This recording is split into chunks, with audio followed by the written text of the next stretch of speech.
For some first-timers, the NATO strap design can seem a little confusing. Here, we will show you how simple it is, so you can enjoy your new strap in no time. To swap a NATO, pull the long part of the strap out of the floating keeper so that the two layers are separated.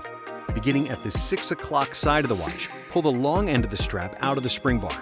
Finish pulling the strap up and out of the watch.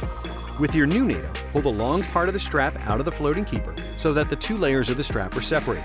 Beginning at the 12 o'clock side of the watch, insert the long end of the strap between the spring bar and the watch case and pull it all the way through. Continue threading the strap through the other spring bar, then pull it tight. Finish by pulling the strap back through the second layer.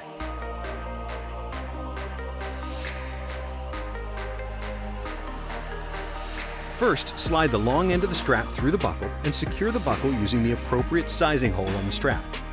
Next, pass the tail of the strap upwards through both of the keepers. With over a dozen sizing holes, NATOs are one size fits most. If you have a small to average size wrist, you'll simply take the excess strap and fold it backwards into the keeper a second time. You can go either inwards or outwards, whichever feels natural to you.